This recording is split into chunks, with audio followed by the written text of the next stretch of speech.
जय हिंद। नमस्कार साथियों, आप सभी लोगों का मोस्ट वेलकम है आज के इस नए क्लास में। साथियों, आज के इस क्लास में हम सभी लोग पढ़ने वाले हैं एसएससी एमटीएस के एग्ज़ाम के लिए मोस्ट इम्पॉर्टेंट प्रीवियस ईयर के क्वेश्चन को, जो कि साथियों आपके एसएससी एमटीएस के एग्ज़ाम के लिए काफ़ी इम्पोर्टेंट है। तो आप सभी लोग इस क्लास को बिल्कुल अच्छी तरीके से लास्ट तक देखिएगा और इस क्लास में दिए जाने वाले सभी प्रश्नों को साथियों आप अच्छी तरीके से ज़रूर याद कर लीजिएगा, जिससे कि आप अपने एग्जाम में सभी क्वेश्चन को आसानी तरीके से बना पाएंगे। तो चलिए साथियों, क्लास को स्टार्ट करते हैं। उनसे पहले यदि आप इस चैनल पे पहली बार जुड़ रहे हैं तो साथियों आप इस चैनल को सब्सक्राइब कर लीजिए और सब्सक्राइब करके आप ऑल नोटिफिकेशन को ऑल पे दबा लीजिए, जिससे कि जब भी कोई नई क्लास हो सबसे पहले क्लास का नोटिफिकेशन आपके पास पहुंच सके। तो साथियों आप इस चैनल को सब्सक्राइब कर लीजिए, साथ ही साथ आप इस क्लास को भी लाइक ज़रूर कर लीजिएगा।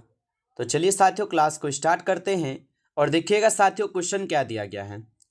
साथियों क्वेश्चन दिया गया है कि ग्राम पंचायत के सरकारी पद अधिकारी कौन हुए। साथियों ये सभी क्वेश्चन काफ़ी इंपॉर्टेंट और सेलेक्टेड क्वेश्चन लिए गए हैं और आपके पेपर में साथियों 100% यहाँ से सीधे सीधे क्वेश्चन आपके पेपर में देखने को मिलेंगे। आप अच्छे से इन प्रश्न को जरूर याद कर लीजिएगा और बताइएगा साथियों कि ग्राम पंचायत के सरकारी पद अधिकारी कौन है। तो यहाँ पे साथियों इस क्वेश्चन का आपका सही जवाब ऑप्शन बी हो जाएंगे। ऑप्शन बी लगा रहे हैं तो सही जवाब है साथियों आपका पंचायती सेवक हो जाएंगे। आगे देखेंगे साथियों क्वेश्चन है कि पंचायतों से संबंधित भारत के संविधान की 11वीं अनुसूची में कितने विषय हैं।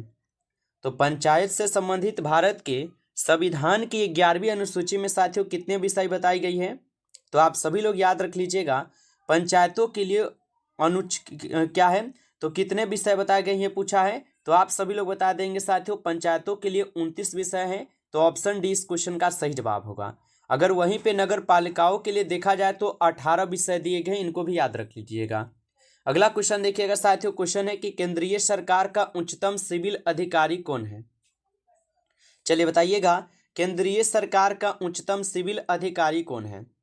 तो केंद्रीय सरकार का उच्चतम सिविल अधिकारी होता है साथियों यहाँ पे महान्यवादी। ऑप्शन ए यहाँ पर आप लोग का सही जवाब हो जाएंगे, महान्यवादी याद रखेंगे।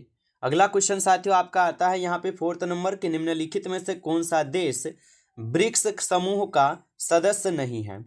बताइए साथियों कि निम्नलिखित में से कौन सा देश ब्रिक्स समूह का सदस्य नहीं है। तो आप याद रख लीजिएगा साथियों यहाँ पर कौन नहीं है। तो श्रीलंका ये ब्रिक्स समूह का सदस्य नहीं है। ऑप्शन बी इस क्वेश्चन का सही जवाब हो जाएंगे साथियों, श्रीलंका। चलिए अगला क्वेश्चन देखिएगा साथियों, क्वेश्चन है भारत में फेडरेशन कप का संबंध किस खेल के साथ है।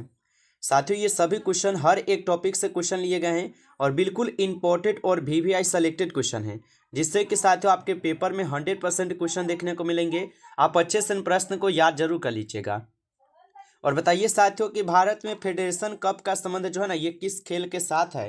तो साथियों याद रख लीजिएगा, ये हॉकी के साथ है, फुटबॉल के साथ है और बास्केटबॉल, ये सभी के साथ है। ऑप्शन डी होगा इनमें सभी के साथ। अगला क्वेश्चन साथियों, संघाई सहयोग संगठन के सदस्य देशों में फेस्टिवल फिल्मों को बढ़ावा देने की चुनौतियों और भावनाओं पर चर्चा के लिए संघाई सहयोग संगठन फिल्म महोत्सव का बैठक कहाँ किया गया था। तो साथियों आप सभी लोग याद रखेंगे ये मुंबई में की जाएंगे ना। ऑप्शन यहाँ पर आप लोग का बी सही जवाब है। आगे देखिएगा साथियों, क्वेश्चन है आपका, क्वेश्चन है कि सबसे बड़ा देश कौन सा है क्षेत्रफल में। तो साथियों क्षेत्रफल में सबसे बड़ा देश आपसे पूछा जा रहा है। तो क्षेत्रफल में सबसे बड़ा देश आपके रूस है। ऑप्शन आपका डी हो जाएंगे, रूस ये क्षेत्रफल में सबसे बड़ा देश है, आप इसको याद रखिएगा। अगला क्वेश्चन साथियों आता है कि फ्रंटियर या सीमांत गांधी इन्हीं को कहते हैं। तो फ्रंटियर गांधी के पद कौन संबंधित है, बताइए साथियों। चलिए लगाइए आंसर कि फ्रंटियर गांधी पद के साथ कौन संबंधित है। तो साथियों याद रख लीजिएगा अब्दुल गफार खान है। ऑप्शन आपका सी यहाँ पे इस क्वेश्चन का सही जवाब है। अगला क्वेश्चन देखेंगे साथियों, क्वेश्चन है कि निम्नलिखित में से कौन सितार के साथ संबंधित नहीं है। साथियों थोड़ा बैकग्राउंड का यहाँ पे ना इसी तरीके से प्रॉब्लम हमेशा होता है, क्योंकि साथियों आप लोग समझ सकते हो, दूसरों को आप नहीं समझा सकते, उनका अधिकार है वो कुछ भी कर सकते हैं, ठीक है। इसलिए आप अपने से कितना समझाइएगा, आप लोग समझ सकते हो, ठीक है। फिर भी आप लोग को क्लास देते हैं कि आप लोग का क्लास ना छूट पाए, ठीक है। बताइए निम्नलिखित में से कौन सितार के साथ संबंधित है? तो साथियों याद रख लीजिएगा, उस्ताद अलाउद्दीन का। ठीक है, ऑप्शन सी लगा रहे हैं तो सही जवाब है आपका, यहाँ पे याद रखेंगे। अगला क्वेश्चन साथियों कि ट्रांस ऑस्ट्रेलियन क्या है? ऑस्ट्रेलियन रेलवे के टर्मिनल है। तो ट्रांस ऑस्ट्रेलियन रेलवे के टर्मिनल कौन हो जाएंगे साथियों? तो आप याद रख लीजिएगा, पर्थ और सिडनी। ऑप्शन आपका सी सही जवाब दिए गए हैं, पर्थ और सिडनी होगा। अगला क्वेश्चन साथियों क्वेश्चन है निम्नलिखित में से कौन से कायांतरित सेल है? बताइएगा साथियों कि निम्नलिखित में से कौन यहाँ पे कायांतरित सेल है? तो साथियों आप याद रख लीजिएगा, ये निष्ठ और शिष्ट हो जाएंगे। ऑप्शन आप लोग का बी दिए गए हैं सही जवाब, निष्ठ और शिष्ट हो जाएंगे। अगला क्वेश्चन साथियों, भारत की पहली बहुउद्देशीय परियोजना का निर्माण जो है ये किस नदी पर हुआ था? चलिए साथियों आंसर लगाइएगा, भारत की पहली बहुउद्देशीय परियोजना का निर्माण किस नदी पर हुआ था? तो आप सभी लोग याद रख लीजिएगा साथियों, ये दामोदर नदी पर हुए थे। ठीक है, ऑप्शन बी को आप सभी लोग सही जवाब कीजिएगा, दामोदर नदी। अगला क्वेश्चन देखिएगा, क्वेश्चन है निम्नलिखित में से कौन सी नदी अपना मार्ग बदलने रहने के लिए विख्यात है? यहाँ पर साथियों विख्यात होगा। ठीक है, तो निम्नलिखित में से कौन सी नदी अपना मार्ग बदलने के लिए विख्यात हो जाएंगे? तो साथियों कोसी नदी हो जाएंगे, ऑप्शन बी सही जवाब है। अगला क्वेश्चन है कि ऊंचे क्षेत्रों में लेटेराइट मृदा की रचना होती है। लगाइए साथियों यहाँ पे आंसर क्या होगा। और साथियों आप लाइक नहीं किए इस क्लास को, तो आप इस क्लास को ज़्यादा से ज़्यादा लाइक जरूर कर लीजिएगा। चैनल पे पहली बार साथियों जुड़ रहे हैं तो आप इस चैनल को सब्सक्राइब करके आप ऑल नोटिफिकेशन को ऑल पे दबा लीजिएगा, जिससे कि जब भी कोई नई क्लास हो सबसे पहले क्लास का नोटिफिकेशन आपके पास पहुंच सके। तो साथियों आप इस चैनल को सब्सक्राइब कर लीजिएगा। और यदि आपको रिवीजन के लिए ये पीडीएफ चाहिए तो आप कमेंट करके साथियों हमें बता सकते हैं। ठीक है, यदि आपको पीडीएफ चाहिए तो आप कमेंट करके साथियों कमेंट कीजिएगा, आपको पीडीएफ हम प्रोवाइड कर देंगे। ठीक है, और चलिए आंसर लगाइएगा। क्वेश्चन कह रहा है कि ऊंचे क्षेत्रों में लेटेराइट मृदा की रचना होती है, तो आप सभी लोग बताएंगे साथियों अम्लीय होते हैं। ठीक है, ऑप्शन सी सही जवाब है, अम्लीय होते हैं। चलिए आगे बढ़ते हैं और अगला क्वेश्चन देखिएगा आप लोग का। क्वेश्चन है साथियों निम्नलिखित में से किसको सह्याद्री पर्वतमाला भी कहा जाता है? बताइए साथियों कि निम्नलिखित में से किसको सह्याद्री पर्वतमाला भी कहा जाता है? तो याद रख लीजिएगा, पश्चिमी घाट को साथियों यहाँ पे सह्याद्री पर्वत माला भी कहा जाता है। ऑप्शन बी आपका यहाँ पे इस क्वेश्चन का सही जवाब हो जाएंगे, याद रख लीजिएगा पश्चिमी घाट। अगला क्वेश्चन साथियों आता है आपका कि भारतीय नागरिक और विदेशियों को प्राप्त है। तो भारतीय नागरिकों और विदेशियों को क्या प्राप्त है? तो याद रख लेंगे साथियों, भारतीय नागरिक और विदेशियों को प्राप्त यहाँ पर हो जाएंगे विधि अधिकार। ठीक है, विधिक अधिकार है, ऑप्शन डी यहाँ पे सही जवाब है। अगला क्वेश्चन देखिएगा, क्वेश्चन है कि मंत्रिपरिषद की बैठकों की अध्यक्षता कौन करता है? तो मंत्रिपरिषद की जो बैठकों की अध्यक्षता करते हैं साथियों कौन करते हैं? तो आप याद रख लीजिएगा, मंत्रिपरिषद की पूछा है तो ये करते हैं प्रधानमंत्री। ऑप्शन ए यहाँ पे सही जवाब हो जाएंगे, प्रधानमंत्री। अगला क्वेश्चन साथियों क्वेश्चन है कि गांधी जी का राजनीतिक गुरु किसे माना जाता है? चलिए साथियों ये हर एक टॉपिक का क्वेश्चन आपको यहाँ पे करा रहे हैं, क्योंकि यहीं से पेपर में आपके क्वेश्चन भी देखने को मिलेंगे। बताइए कि गांधी जी के राजनीतिक गुरु किसे माने जाते हैं? तो आप लोग बताएंगे गोपाल कृष्ण गोखले को जो है गांधी जी के राजनीतिक गुरु माने जाते हैं, ऑप्शन ए सही जवाब है। अगला क्वेश्चन है सर्वोच्च न्यायालय के न्यायाधीश किस आयु तक अपने पद पर बने रहते हैं? बताइए साथियों, तो सर्वोच्च न्यायालय के न्यायाधीश किस आयु तक अपने पद पर बने रहते हैं? तो याद रखेंगे साथियों ये 65 ईयर तक, यानी कि 65 वर्षों तक अपने पद पर बने रहते हैं साथियों, याद रखेंगे। अगला क्वेश्चन आता है आप लोग का कि भारतीय नागरिक को मौलिक अधिकारों को निलंबित किया जा सकता है। बताइए आप सभी लोग, तो भारतीय नागरिक के बताइए कि भारतीय नागरिक को मौलिक अधिकारों को निलंबित किया जा सकता है। तो साथियों आप लोग बता देंगे तो ये राष्ट्रीय आपातकाल के दौरान जो ना की जा सकती है, ऑप्शन ए सही जवाब हो जाएंगे, राष्ट्रीय आपातकाल के दौरान की जा सकती है। अगला क्वेश्चन आप लोग का आता है निम्नलिखित में से कौन सा तत्व राज्य का अनिवार्य तत्व नहीं है? चलिए साथियों यहाँ पे आंसर लगाएंगे कि निम्नलिखित में से कौन सा तत्व है जो कि राज्य का अनिवार्य तत्व नहीं है? तो यहाँ पे आप याद रख लीजिएगा क्या हो जाएंगे, तो प्रशंसा हो जाएंगे। ठीक है, ऑप्शन बी सही जवाब है साथियों, यहाँ पे इस क्वेश्चन का सही जवाब प्रशंसा हो जाएंगे। अगला क्वेश्चन देखेंगे साथियों, क्वेश्चन है कि लुमिनस कंपनी द्वारा भारत का पहला हरित ऊर्जा आधारित सौर पैनल कारखाना किस राज्य में बनाया गया है?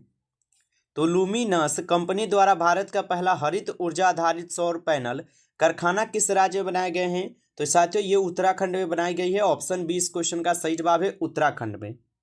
अगला क्वेश्चन देखिएगा साथियों, क्वेश्चन है कि निम्नलिखित में से कौन से अनुच्छेद में विधि के समक्ष समानता को अधिकार का प्रावधान है? बताइए साथियों, तो निम्नलिखित में से कौन से अनुच्छेद में विधि के समक्ष समानता को अधिकार का प्रावधान है? तो आपको पता होगा कि समानता का अधिकार जो है ना अनुच्छेद 14 से लेकर और 18 तक में है। तो ऑप्शन ए यहाँ पे सही जवाब है, 14 हो जाएंगे साथियों, याद रखेंगे। चलिए अगला क्वेश्चन की ओर बढ़ते हैं और नेक्स्ट क्वेश्चन देखिएगा। क्वेश्चन दिया गया है कि भारत के महान्यवादी की जो है नियुक्ति कौन करता है? लगाइएगा साथियों आंसर यहाँ पे आप सभी लोग। भारत के महान्यवादी की नियुक्ति कौन करता है? तो भारत के महान्यवादी की जो नियुक्ति है साथियों, याद रखेंगे राष्ट्रपति करते हैं। ऑप्शन आपका डी यहाँ पे सही जवाब दिए गए हैं, राष्ट्रपति करते हैं, याद रखेंगे आप सभी लोग। चलिए अगला क्वेश्चन देखिएगा साथियों। क्वेश्चन दिया गया है कि गांधी जी को सबसे पहले राष्ट्रपिता किसने कहा था? बताइए साथियों, गांधी जी को सबसे पहले राष्ट्रपिता किसने कहा था? तो साथियों याद रखेंगे आप सभी लोग, गांधी जी को सबसे पहले राष्ट्रपिता कहे हुए थे सुभाष चंद्र बोस। ऑप्शन यहाँ पर आप सब लोग का बी सही जवाब दिए गए हैं साथियों, सुभाष चंद्र बोस जी कहे थे। अगला क्वेश्चन देखिएगा साथियों, क्वेश्चन है आप सभी लोगों का और क्वेश्चन है कि निम्न में से किस संविधान संशोधन अधिनियम ने सहकारी समितियों को संवैधानिक दर्जा तथा संरक्षण प्रदान किया है? बताइए साथियों कि निम्न में से किस संविधान संशोधन अधिनियम ने सहकारी समितियों को संवैधानिक दर्जा तथा संरक्षण प्रदान किया है? तो साथियों ये हो जाएंगे 97वां यानी कि 57वां संविधान संशोधन अधिनियम। ऑप्शन डी यहाँ पर आप सभी लोग का सही जवाब होगा। अगला क्वेश्चन देखेंगे साथियों। क्वेश्चन है कि भारतीय संविधान के किन दो अनुच्छेदों में न्यायिक समीक्षा की शक्ति को सर्वाधिक स्पष्ट रूप से जो है ना व्यक्तित किया गया है? तो भारतीय संविधान के किन दो अनुच्छेद में न्यायिक समीक्षा की शक्ति को सर्वाधिक स्पष्ट रूप से व्यक्त किया गया है? तो साथियों ये अनुच्छेद 32 और अनुच्छेद 226 में स्पष्ट रूप से जो है ना व्याख्या की गई है। ऑप्शन यहाँ पर आप लोग का सी हो जाएंगे सही जवाब। अगला क्वेश्चन देखेंगे साथियों। क्वेश्चन है कि कोणार्क का सूर्य मंदिर नरसिंहदेव प्रथम ने बनवाया था, वे किस राजवंश से थे? बताइएगा साथियों कि कोणार्क का सूर्य मंदिर नरसिंहदेव प्रथम ने बनवाया था, वे किस वंश थे, किस राजवंश से थे? तो यह थे आपके पूर्वी गंग राजवंश थे। ऑप्शन यहाँ पर आप लोग का बी सही जवाब है, पूर्वी गंग राजवंश से थे। अगला क्वेश्चन देखिएगा साथियों, निम्नलिखित में से कौन भारत का एक उच्चतम पर्वत शिखर है? तो निम्नलिखित में से कौन भारत का एक उच्चतम पर्वत शिखर हो जाएंगे? तो साथियों ये हो जाएंगे गाडविन ऑस्टिन। ठीक है, ऑप्शन यहाँ पर आप लोग का सही जवाब दिए गए हैं, गाडविन ऑस्टिन हो जाएंगे। अगला क्वेश्चन देखिएगा। क्वेश्चन है कि विज्ञान दिवस जो है विश्व विज्ञान दिवस कब मनाया जाता है? चलिए साथियों बताइएगा विश्व विज्ञान दिवस कब मनाया जाता है?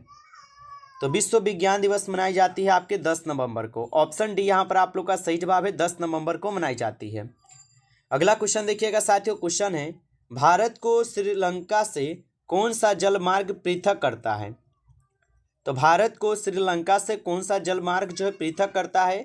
तो साथियों ये पाक जलडमरू मार्ग हो जाएंगे। ऑप्शन यहाँ पर आप लोग का बी सही जवाब है।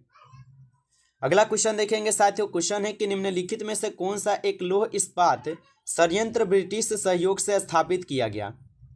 तो निम्नलिखित में से कौन सा एक लौह इस्पात संयंत्र ब्रिटिश सहयोग से स्थापित किए गए हैं? तो साथियों याद रख लीजिएगा दुर्गापुर हो जाएंगे। ठीक है, ऑप्शन आपका डी सही जवाब है, दुर्गापुर। अगला क्वेश्चन साथियों। क्वेश्चन है निम्नलिखित में से कौन सा एक भारत का सबसे पुराना तेल शोधक संयंत्र है? तो निम्नलिखित में से कौन सा एक भारत का सबसे पुराना तेल शोधक संयंत्र है? तो साथियों याद रखिएगा ये तो डिगबोई है। ऑप्शन आप लोग का सही जवाब है, डिगबोई होगा।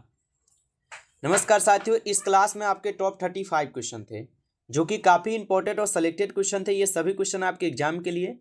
साथियों यदि आपको ये क्लास अच्छा लगा हो तो आप इस क्लास को जरूर लाइक कर लीजिएगा और चैनल पे पहली बार जुड़े हैं तो आप इस चैनल को भी सब्सक्राइब करके आप ऑल नोटिफिकेशन को ऑल पे दबा के जुड़ जाइए, जिससे कि जब भी कोई नई क्लास हो सबसे पहले क्लास का नोटिफिकेशन आपके पास पहुँच सके। तो आप इस चैनल को साथियों सब्सक्राइब जरूर कर लीजिएगा। चलिए फिर मिलते हैं आपसे एक नई टॉपिक के साथ नेक्स्ट क्लास में। तब तक के लिए जय हिंद, जय भारत।